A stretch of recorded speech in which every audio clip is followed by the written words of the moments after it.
Hello, my name is Brielle. I was the one who paid for the wedding, tens of thousands of dollars. I helped pick the flowers, the band, the venue. But on the day of the ceremony, they posted my photo at the gate with the words, "Do not enter." My sister hired guards to keep me out. My mother whispered, "Don't ruin it." They said it was a group decision. They locked me out of the family I helped hold together, and still expected me to keep paying for their perfect image. Why would a family do that? And what happens when the quiet one finally says enough? 6 weeks before the wedding, I found the envelope resting on the ledge outside my door. No knock, no message, just a plain white envelope, weather-curled at the edges from the morning dew. I thought for a brief moment it might have been a thank you note, or maybe an apology, though I wasn't even sure for what. Hope, I've learned, is persistent like that. It sticks around even when it's not welcome. When I slid the card out, my chest sank before I could even read the content. It was one of those pre-designed wedding invites you could get in bulk from any online template site. No handwriting, no note, no "Dear Brielle." Just my sister's name, her fiancé's name, Russell, and a generic line beneath. "We look forward to celebrating with you." A date, a venue. No RSVP card, not even a +1 box. I checked the envelope again. Maybe I missed something.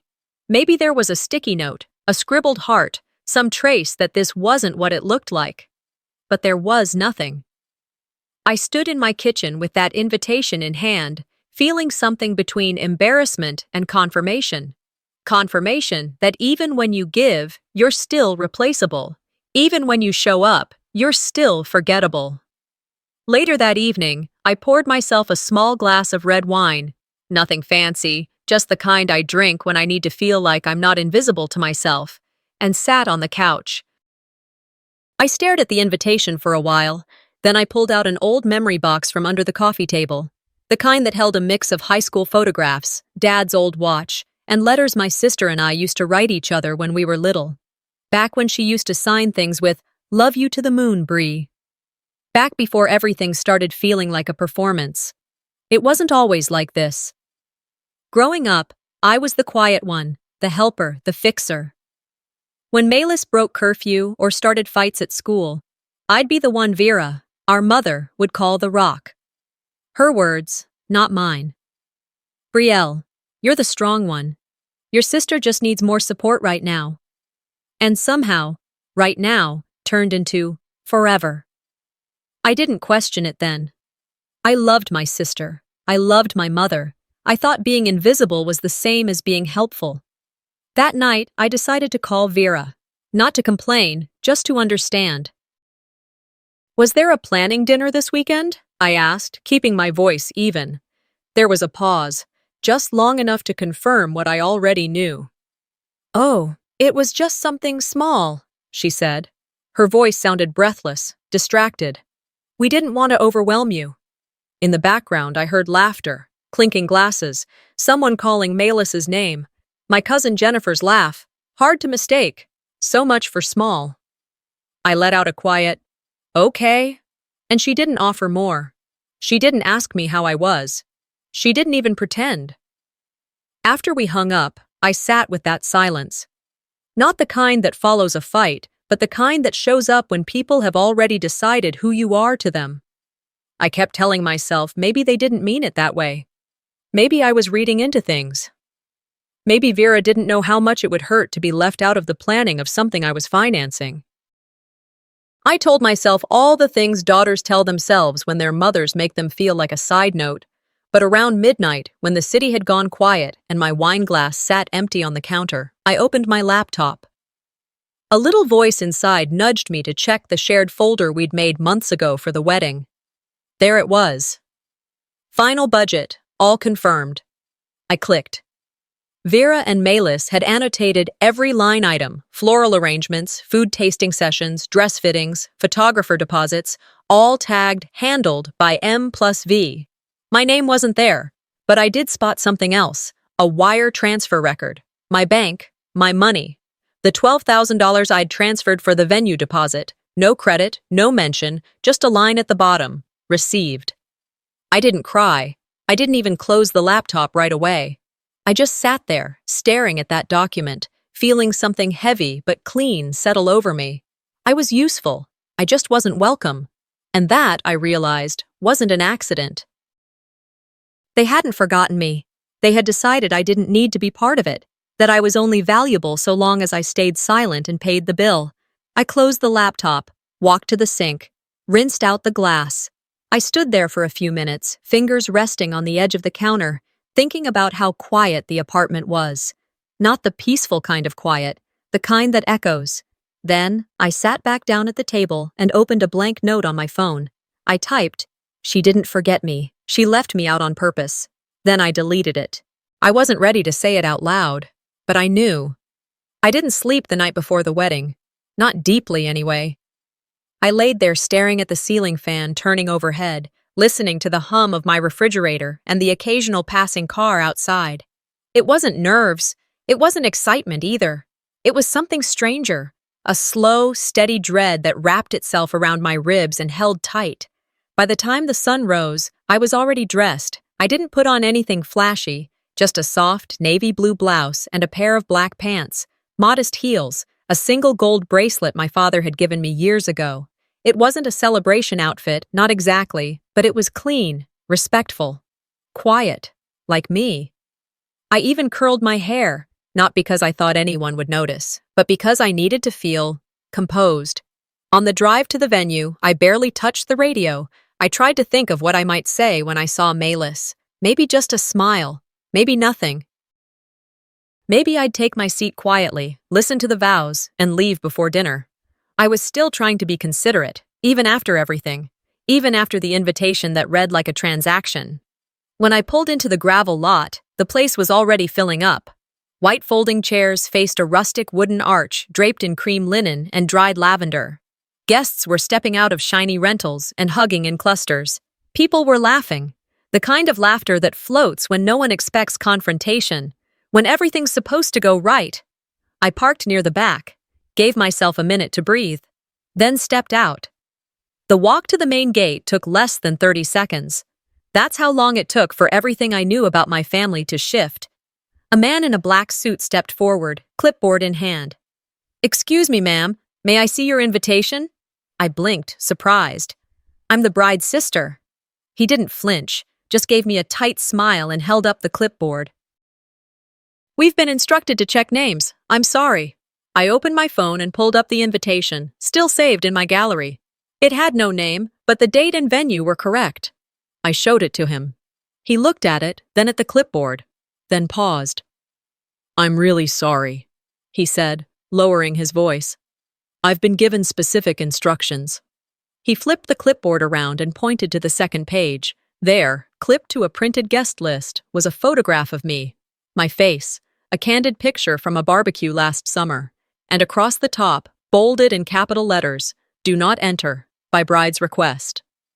I didn't say anything for several seconds. I stared at that paper like it was a foreign language. I felt my face get hot, not from anger, but from the sting of humiliation. Not only had they planned for this, they'd printed it out. They'd made me a threat. Other guests were beginning to glance in my direction.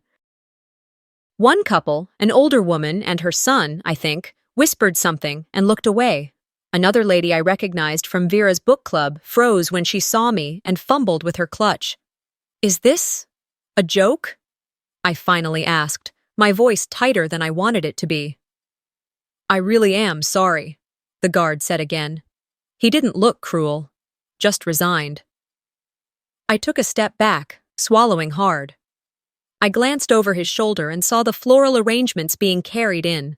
Ivory, roses, eucalyptus, baby's breath, just like the ones Malis had chosen from the catalog I sent her 6 months ago. Just like the ones I'd paid for. I looked down at my shoes, then up again. There was no mistake. I stepped away slowly, trying not to stumble on the uneven gravel. The farther I got from the gate, the more invisible I became. I made it back to my car without anyone stopping me. I slid into the driver's seat, pulled the door shut, and just sat. The engine was off. The windows were closed. And the silence pressed in. I opened my phone again, called my mother. She picked up on the second ring. Honey, where are you? At the gate, I said. They won't let me in. There was a pause. Then her voice softened, like she was speaking to someone fragile. Sweetheart, please don't make a scene. It's Melis's day. Don't ruin it. I let out a breath that sounded more like a laugh. You knew? I asked, though I didn't need her to confirm. It wasn't my decision, she said quickly.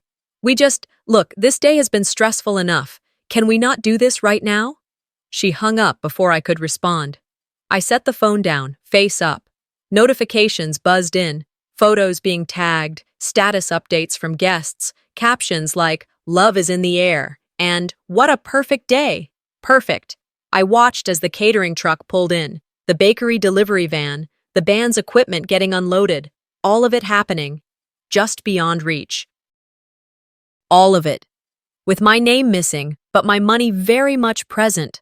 I didn't cry. I thought maybe I would. I expected that heat behind the eyes, that tightening of the throat.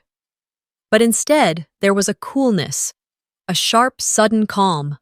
I didn't reach for the ignition. I didn't drive away.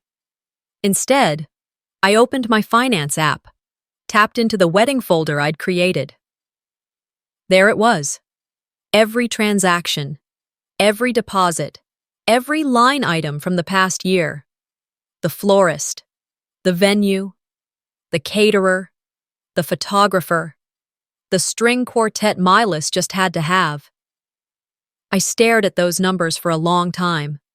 Then I opened my banking portal, just to check the pending transactions. And that's when I knew what came next wasn't about revenge. It was about recognition. They wanted me out. Now they would find out what out really meant. I didn't drive away. I stayed. I needed to see how far they'd go. Sitting in my car across the gravel lot, I watched them line up in their best dresses and rented suits, all hugging and smiling as if nothing was broken, as if a missing sister was just a slight scheduling conflict.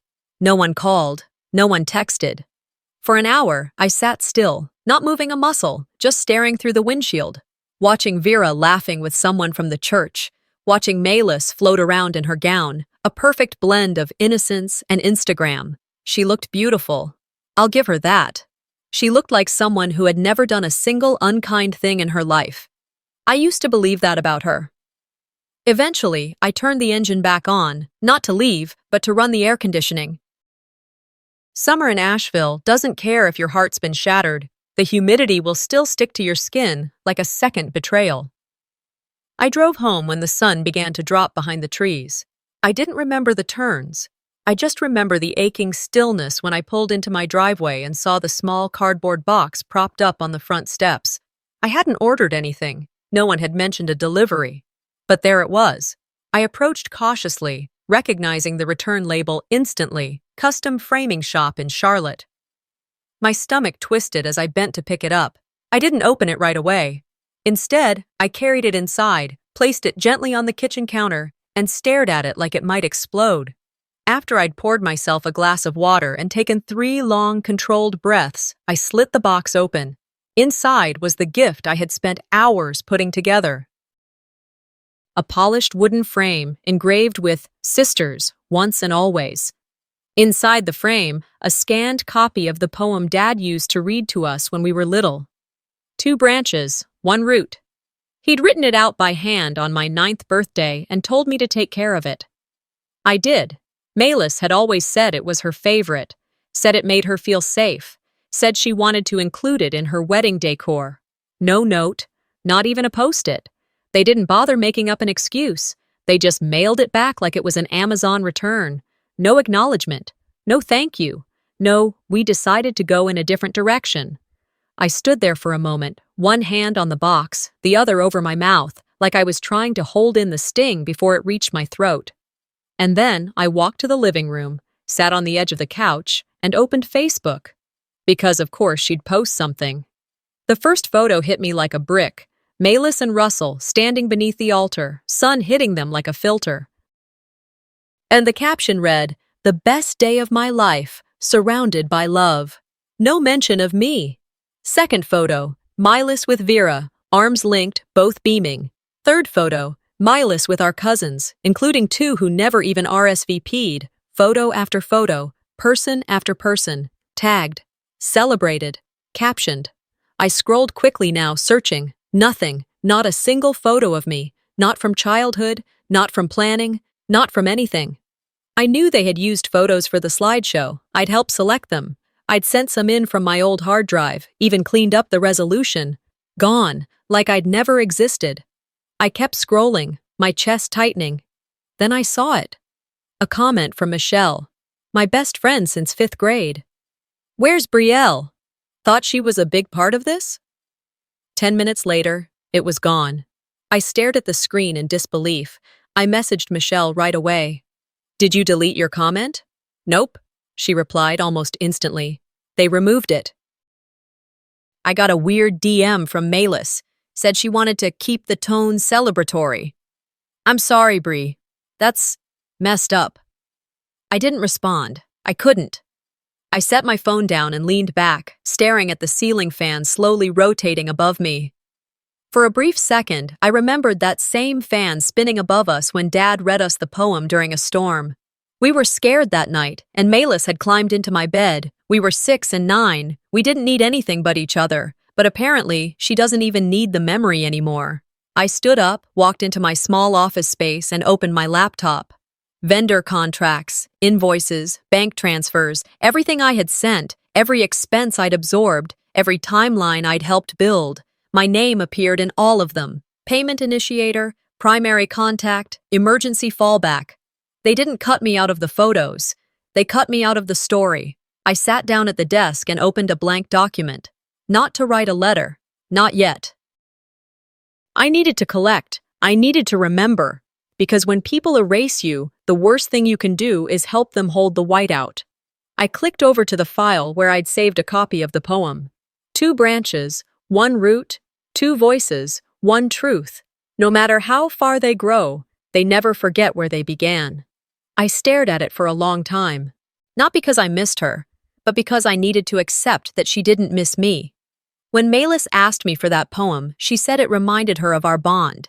But maybe what she meant was, "Thanks for the branch. I'll saw it off when I'm done." I whispered aloud into the quiet room. Funny, I thought memories were meant to hold people. Turns out they're sometimes built to forget. And maybe that was the moment something inside me snapped back into place. I don't mean in an angry, slamming door kind of way. It wasn't rage. It was quieter than that. Something steadier. The kind of realization that doesn't burn, but freezes. Not from bitterness, from finality.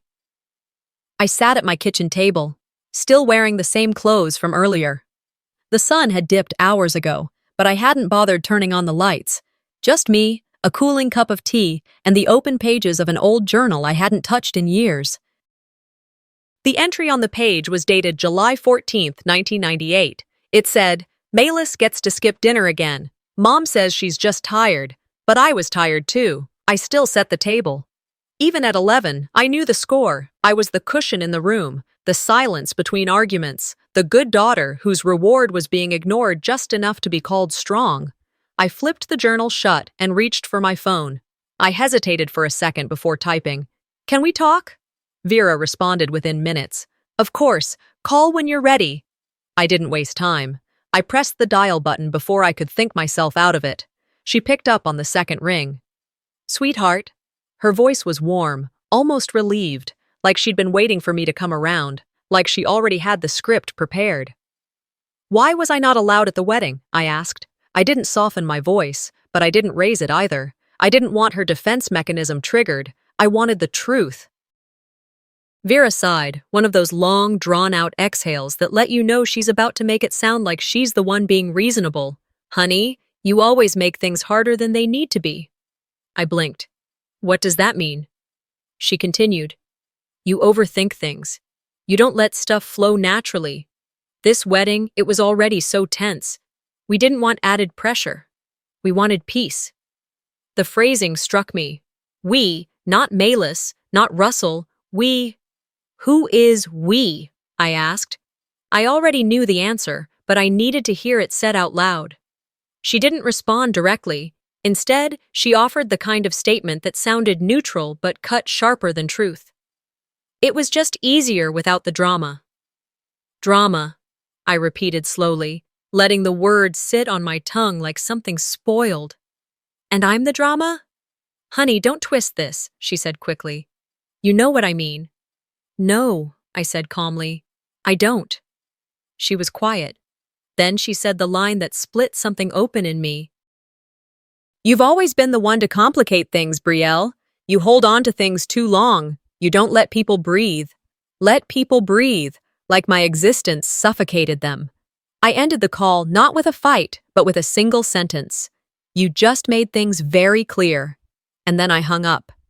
I stared at the wall for a while, letting her words echo until they became background noise.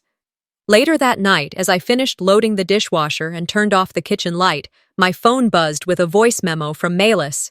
I considered not playing it, but curiosity got the better of me. Hey, her voice began, too breezy for the content that followed. I know you're upset, but it wasn't just me. It was a group decision, okay? A group decision, like excluding someone from their own family, is the same as voting on where to have brunch. She went on. We just thought it'd be easier, less awkward. You know how you get sometimes. You fixate. And with everything going on, we just didn't want any tension. Fixate. They use that word when they want to discredit your clarity.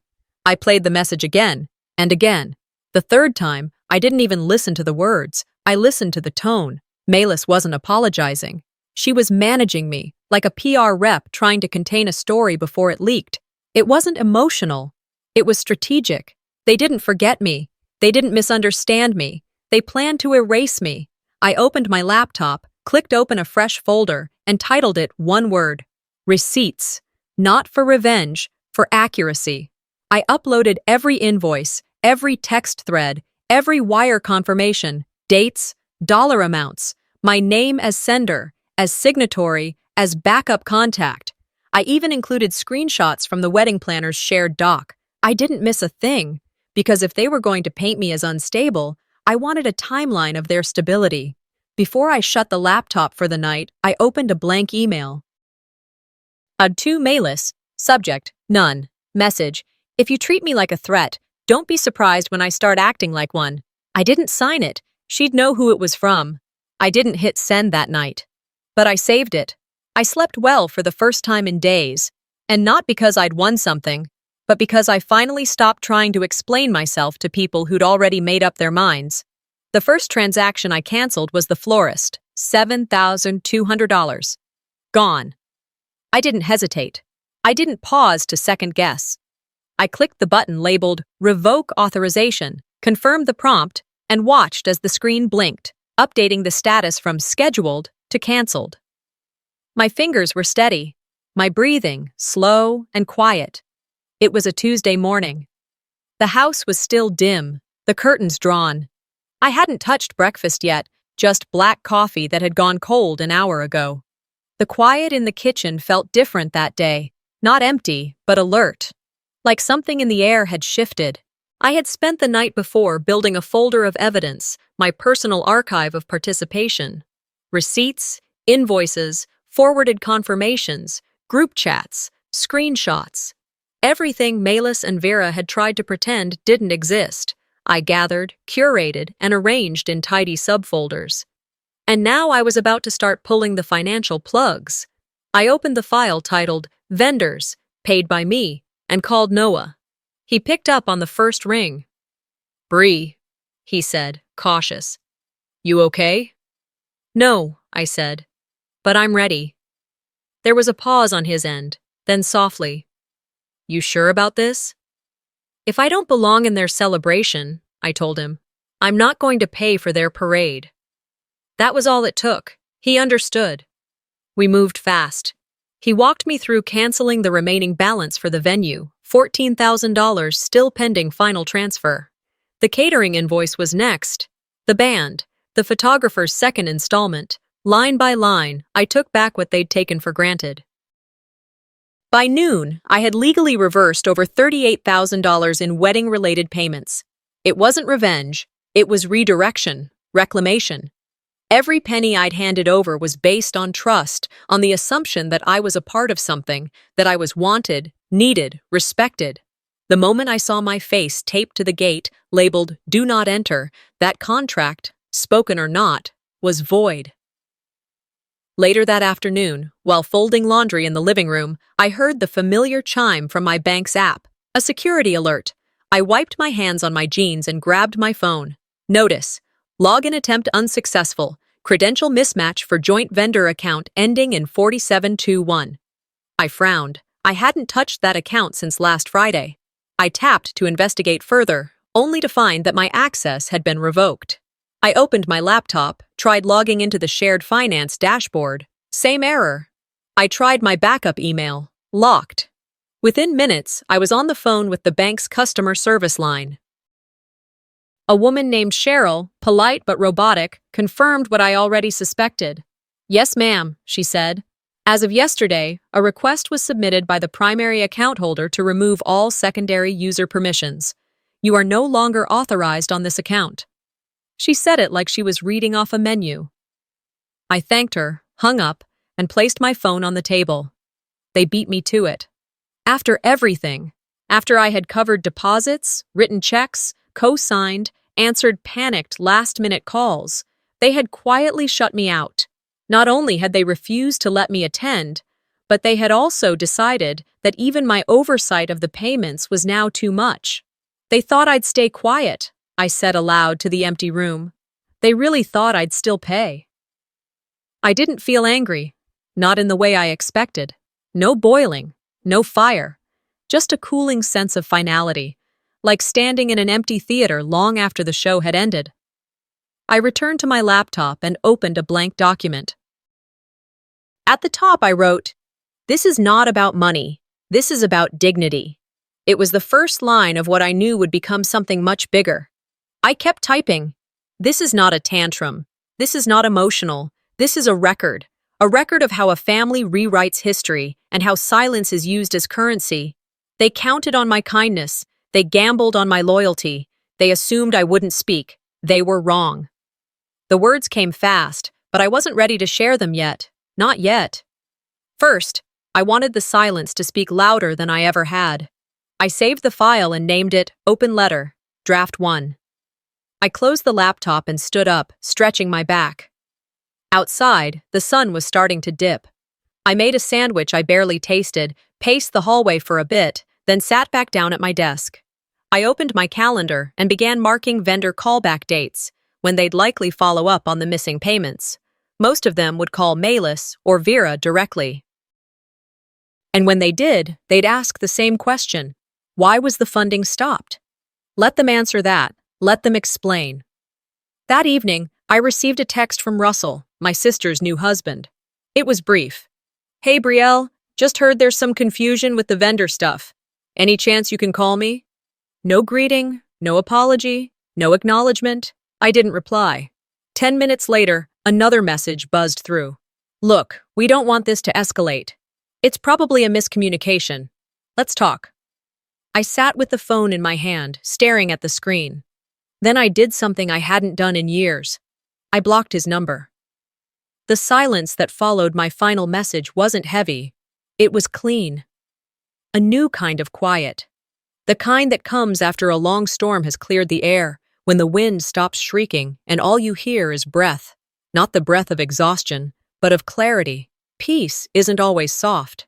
Sometimes it's sharp, precise, surgical. I didn't go to the wedding. I didn't send a last-minute text or leave a dramatic voicemail. I didn't answer Russell's half-hearted, just checking in messages, or Vera's increasingly frantic voice note that began with, "I think you're overreacting," and ended with, "It was just a misunderstanding." They'd expected a scene, a tantrum, a plea. What they got instead was absence, and absence has weight. It started at 3:04 p.m. Asheville time. Vera was in the middle of her toast, champagne flute held just below her chin in that overly poised, overly practiced way of hers. She smiled through her teeth while her other hand clutched the cue cards she insisted weren't necessary. The scene was perfectly curated. Guests fanned themselves with the printed wedding programs. The weather held, warm and photogenic. Someone laughed too loud near the open bar. The table linens were ivory. The florals, baby's breath and peonies, stood in towering glass cylinders like magazine centerpieces. A perfect afternoon. A performance, really. Then, the music stopped.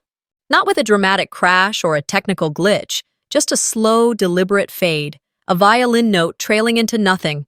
On the live stream, still public, still broadcasting to whoever hadn't been disinvited, there was a visible pause in the crowd, confused glances, shifting in seats, then a whisper, barely picked up on the mic, from the lead violinist to the MC. Seconds later, the MC leaned in toward Malis and Russell, voice quiet but captured. The final payment didn't come through. They're pulling out. I wasn't there, but I saw it, live. Someone had tagged me on the stream before realizing it was still public. I'd clicked out of curiosity and stayed for the unraveling. The photographer was next. On screen, you could see him approach the couple. He leaned in, apologetic but firm. "We can't continue without payment confirmation," he said.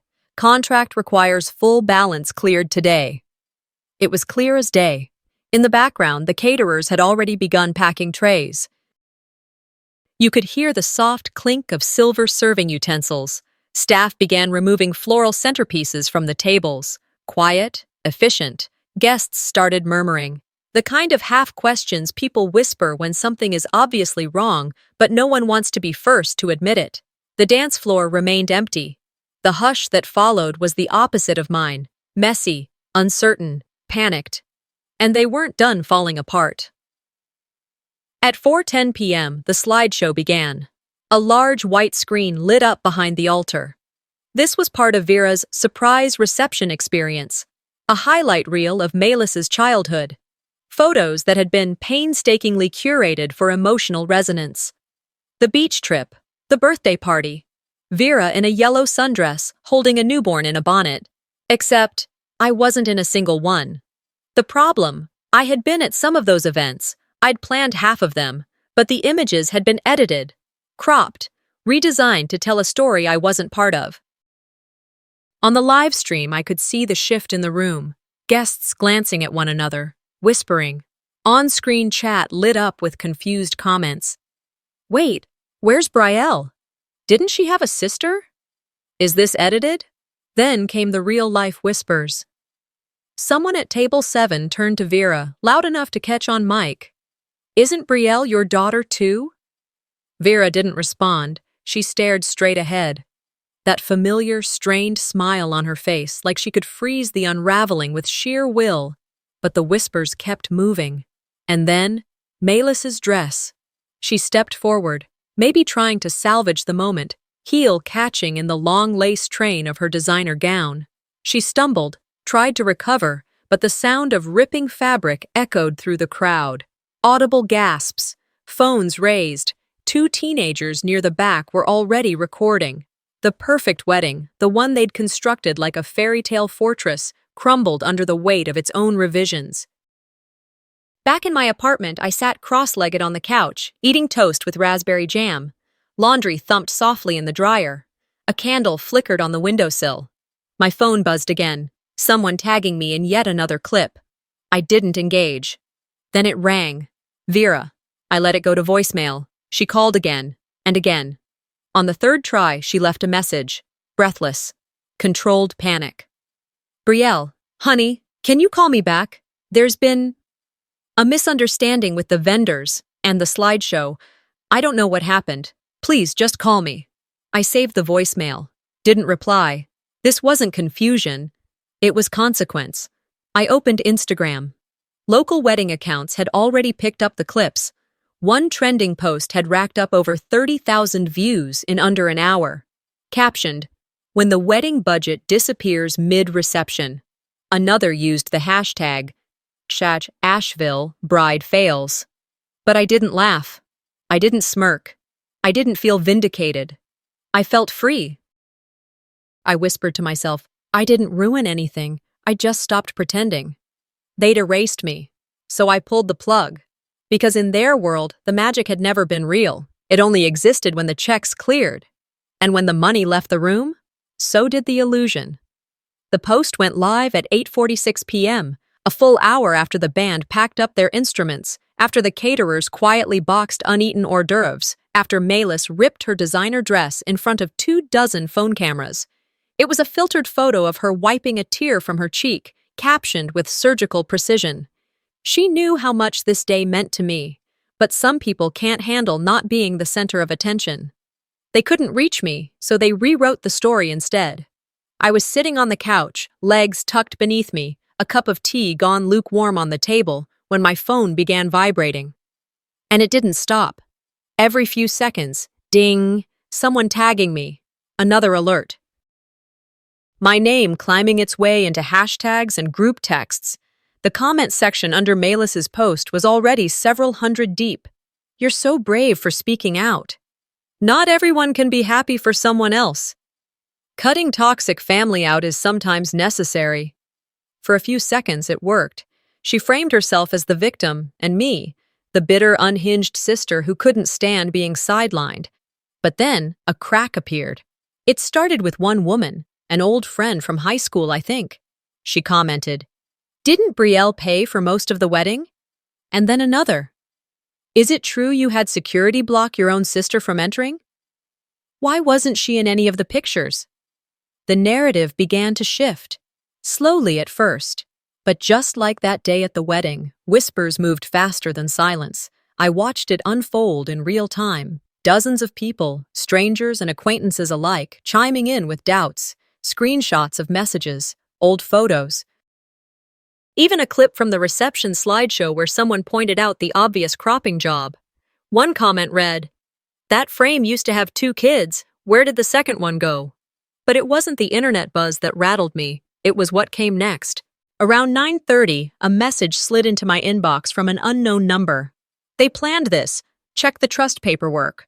They're trying to have you removed. Make noise and they'll paint you crazy." Attached was a blurry screenshot. I tapped to enlarge it. An email chain between Vera and Malis. Malis. I spoke to the attorney. If we can show signs of erratic behavior, the trustees might consider amending the structure. She's always been emotional. Vera. Let's focus on the wedding first. One thing at a time. But yes, she'll fold if we keep her isolated long enough. I stared at the screen. The room spun for a moment, not from surprise, but from the sheer clarity of it. This wasn't about a wedding. It never had been. This was about erasure, about leverage, about legacy, about money. They didn't just want to remove me from their lives. They wanted to erase me from any future where I could stand on equal footing. My inheritance, my father's trust. The thing he set up for both of us after he died. It all made sense now. The photo ban at the wedding, the exclusion, the careful framing of me as difficult, unstable, dramatic.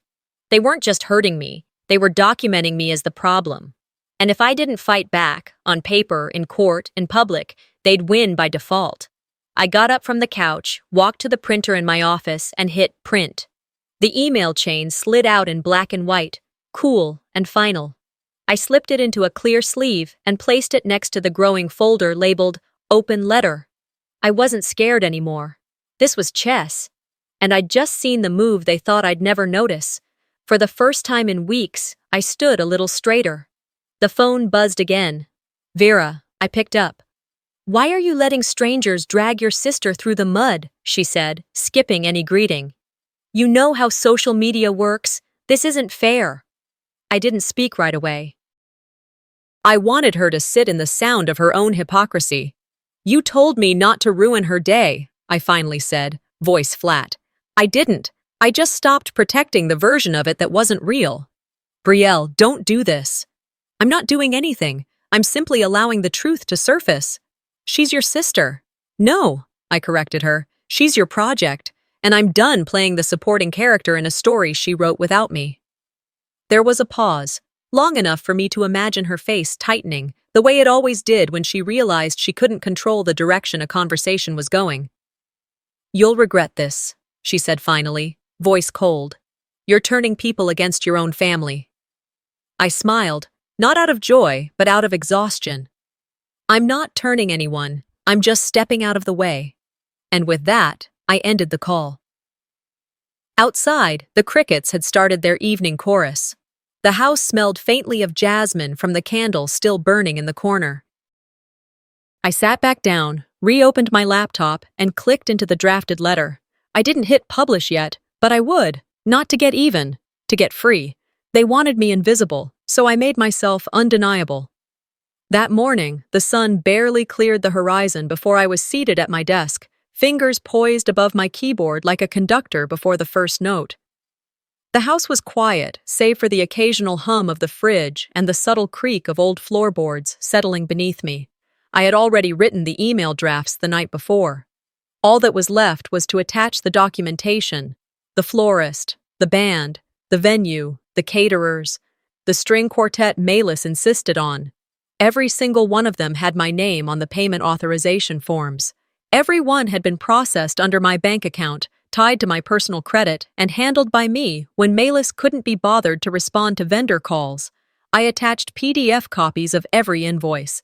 Then I began sending, one by one with precision, to the florist. As financial provider on record, I am formally requesting cancellation of any balance pending under this event. Please direct all future correspondence to the event hosts. To the band, payment authorization was withdrawn prior to event execution. Any claim for remainder should be pursued with Malis Dalton directly. To the photographer, as per contract section 4.2, full payment is contingent on presence of the client during event execution. I was not granted access. Therefore, payment is considered void. I kept the language neutral, clear, professional, because nothing speaks louder than the kind of calm that knows it's telling the truth. Once the last email left my outbox, I took a long breath, the kind that starts in your stomach and ends somewhere near your collarbone. Then I opened the final document, the open letter. I had reviewed it 3 times already, reworded a few lines, corrected a date here and there. But the tone hadn't changed. This wasn't a plea. This wasn't an attempt to smear. It was documentation. I copied the letter into a new post on my private blog. Then I uploaded screenshots, the email excluding me from the planning meeting, the wedding invitation that arrived without a name, the photograph of me taped to the venue gate with "Do Not Enter" printed across it in bold. I even included one final image, Malis's Instagram post, time-stamped, with her caption about jealousy. Below it, I wrote, "This is not a call for sympathy. This is a record of what silence protects. For years I stayed quiet, rationalized mistreatment in the name of love and peace. But love without acknowledgement is not love, and peace that requires your erasure is not peace. They told me not to ruin her day. I didn't. I just stopped pretending it was perfect. I hit publish. Within 20 minutes, it had over 300 shares. An hour later, it made its way to Reddit. Within 12 hours, it was on 2 local news pages, 3 wedding forums, and at least 1 YouTube commentary channel titled "Bride Blocks Sister from Her Own Wedding, Then This Happens." By evening, the views were in the hundreds of thousands. And then came the fallout. Russell's startup had been in the middle of a funding round. He'd pitched it as a family-forward tech solution for busy parents, an app that coordinated school drop-offs, appointments, birthday RSVPs. Built on trust, his tagline said. Investors began pulling out, one by one. Their public statements were subtle but pointed. "We're reassessing partnerships in light of recent events. We believe in leading with integrity, both personally and professionally." Comments flooded his company page. "If this is how you treat family, how do you treat clients? Trust? You literally locked your sister-in-law out of your wedding." The site went dark for a day. When it came back, half the team bios were gone. Malis's name was nowhere to be found. She deleted her Instagram 2 days later. As for Vera, she didn't call, didn't text. But 5 days after the letter went viral, I received an envelope in the mail. Handwritten, no return address. Inside was a single sheet of paper. Her handwriting, small, tight, and cautious. "I told you not to ruin it. I didn't realize you'd been the only one holding it together all along. No apology, no accountability, just a sentence that came too late to matter. I folded the note and slid it into the back of the receipts folder. Not because I wanted to save it, but because it belonged with the rest of the evidence of what happens when you stop asking to be treated like family and start demanding to be treated like a person. I didn't cry. Not then. There was nothing left to mourn. I hadn't lost them. And I had finally recognized that they were never mine to begin with, not the way I was theirs. The world saw them for who they were, and for the first time, the silence didn't feel like suffocation. It felt like space.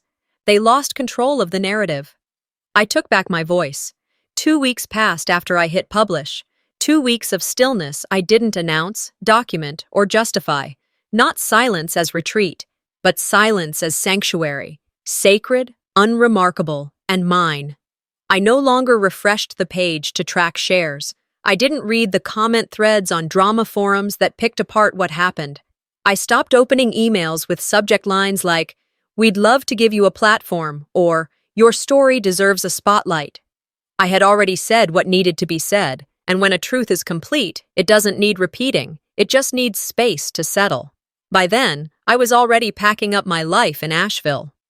The moving truck arrived at 7:45 on a soft gray morning, just as forecasted. Right on time, no unnecessary small talk. 2 men in worn gray shirts nodded once and asked where I wanted the boxes. I pointed to the neatly labeled stacks lined up by the door. Books, kitchen, essentials, keep. Everything else, furniture I no longer recognized as mine, wall art that once tried to mask the tension, kitchen tools I hadn't touched since my appetite returned to me, was being donated, or simply left behind. I wasn't fleeing. I was releasing. Letting go without apology. I was heading to Blowing Rock, a place only 2 hours away, but emotionally a lifetime distant. Tucked into the arms of the Blue Ridge Mountains, where the air moved slowly and the people spoke like they had nothing to prove. It didn't trend. It didn't shout. It simply was. And after everything, I didn't want to be seen. I wanted to land. The shop had already been secured. A faded little building just off the main stretch, its for lease sign tilting like a shrug. The floorboards creaked with every step, and the windows were dusted with years. But when the light came through, it came through soft, forgiving. I called it branches binding. No one asked me why, and I didn't explain. I stocked the shelves with poetry, weathered biographies, local authors whose books smelled like river water and porch nights, used novels with dog-eared pages and handwritten notes in the margins. I didn't plan a grand opening. I simply opened the door and waited. The first morning, the woman from the bakery across the street brought me muffins, cranberry orange and still warm. By noon, a retired couple wandered in. They asked if I carried any gardening books. I offered them one with dirt still on the spine. They left with the book, a handwritten note tucked inside, and a hug I hadn't known I needed. I never once mentioned what had happened before, and not a single person asked. That first week, a letter arrived, handwritten, thick cream envelope. My name in familiar cursive, Aunt Liliane. Inside, a single page. You were always the quiet one, and yet you were the strongest.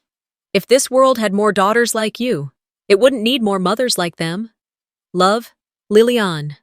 I folded the letter slowly, carefully, then slipped it into the pocket of my wallet, not to carry the pain, but to carry proof that someone had seen me, even when others chose not to. Maybe that's what real validation is, not the roaring crowd, but one voice in the dark saying, "I believe you." Life settled in around me like a new sweater. A little stiff at first, but warm where it mattered.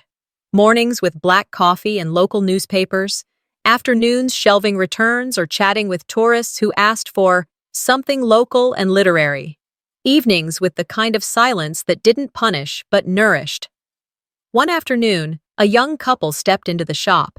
She had a wedding planning notebook in her arms. He had a pen tucked behind his ear and nervous energy in his shoulders. "Hi," she said. "We're looking for a gift for our officiant. Something meaningful, not cheesy.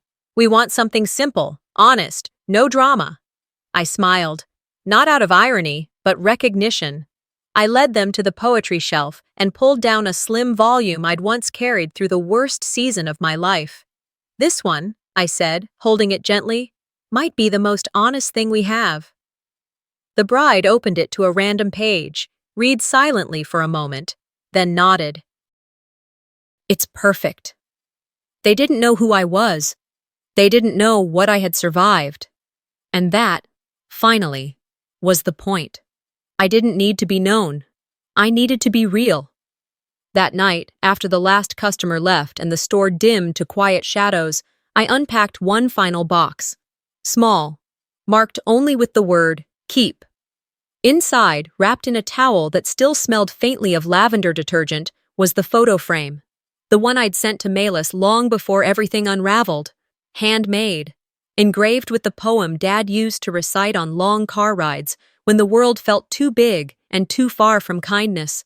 There was no note, no explanation. It had been returned to me months ago like a credit on a canceled bill. The poem remained. The glass was intact, but it felt hollow, like a sentence someone once meant but no longer understood. I didn't cry.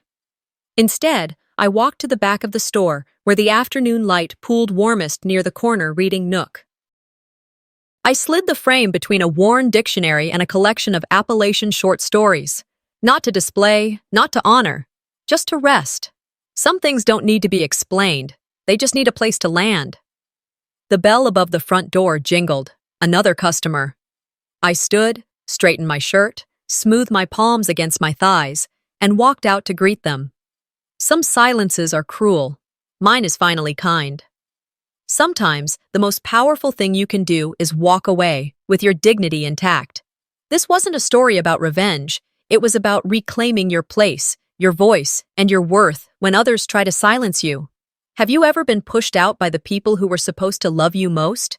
Share your thoughts in the comments. I'd love to hear your story. And if this resonated with you, don't forget to subscribe for more powerful, real-life family stories just like this.